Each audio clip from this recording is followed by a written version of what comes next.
Help me to reach 2,000 subscribers. The champagne glass shattered before it ever reached my lips. The sound ripped through the low murmur of the restaurant, through the polite clinking of cutlery and laughter, through the illusion I had worked so hard to build. Every pair of eyes turned toward me, but I couldn't move, couldn't breathe, could only watch as the woman, my husband's coworker, pressed her lips against his in front of everyone. It wasn't a casual, joking peck. It wasn't a misunderstanding. It was slow, familiar, a kiss that belonged to people who had practiced it before. And all I could think was, he didn't pull away. I heard someone gasp. Someone laughed nervously, as if trying to smooth over the unbearable awkwardness. The waiter froze mid-step, eyes darting between us.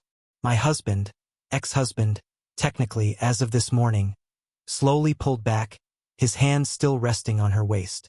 He looked at me then, and in that split second, his expression told me everything I needed to know. Guilt, fear, resignation. He didn't look surprised.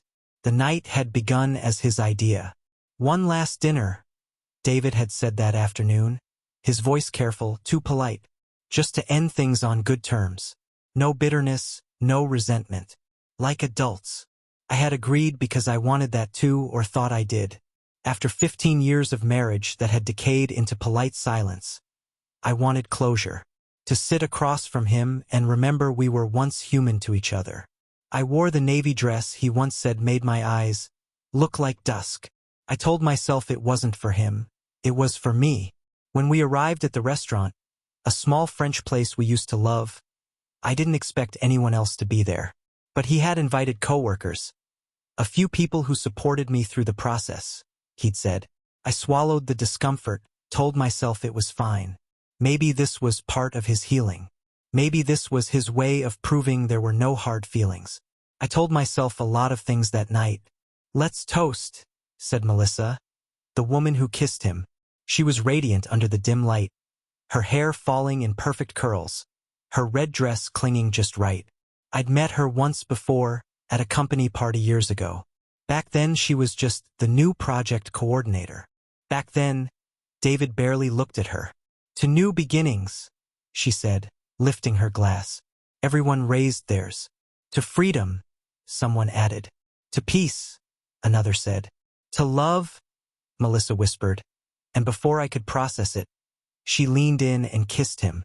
That was when the glass slipped from my hand. The silence that followed was unbearable. David mumbled something, an apology maybe, but it was drowned out by the blood pounding in my ears. I stood up, the world spinning slightly as adrenaline hit. What is this? I asked. My voice sounded small, foreign. What the hell was that? Melissa didn't even flinch. She just smiled, tight, unapologetic. We didn't plan this, Emily. But sometimes life happens. I laughed, a bitter, shaking sound. Life happens? You kissed my husband in front of me. Ex-husband, she corrected softly. Her calmness enraged me more than the kiss itself. She wasn't gloating exactly. She was certain of her place. Certain he'd already told her the story that made her the victim and me the villain. I turned to him. How long? David rubbed his temples. Emily, not here. How long? I repeated, my voice rising. He finally looked at me, eyes tired, and said quietly, a few months before the separation. The room blurred. Before. He nodded, shame written across his face. It wasn't supposed to happen like this. The words echoed, wasn't supposed to happen like this. As if the betrayal was fine, the only mistake being the timing of its revelation. I walked out before I could cry. Outside, the night air hit like ice. I leaned against the stone wall of the restaurant, staring at the streetlights through a haze of disbelief. My heart felt split between fury and grief, pulsing with questions that would never find answers. Had every late night at the office been her? Every canceled weekend? Every distant look across our dinner table? I wanted to scream, to tear at the version of him that still lived in my memories. The man who'd once held me while I cried over miscarriages. The man who'd whispered, "We'll try again, I promise." How had that man turned into someone who could kiss another woman in front of me and call it a beginning? I didn't realize he had followed me out until his voice broke the silence. Emily, wait. I turned, my face cold, wet from tears I hadn't felt fall. Don't, I said. He stepped closer. You deserve the truth. Then start with why, I whispered.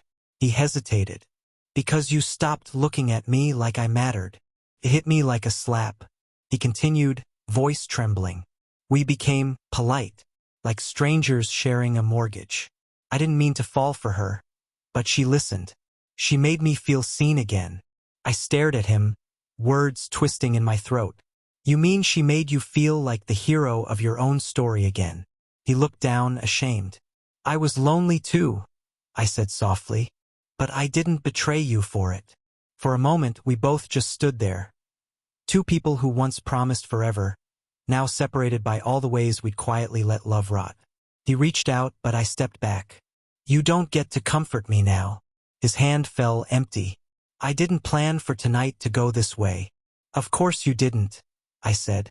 You never plan your cruelty. You just live it. I walked away before he could speak again. When I got home, I poured a glass of wine and sat in the dark.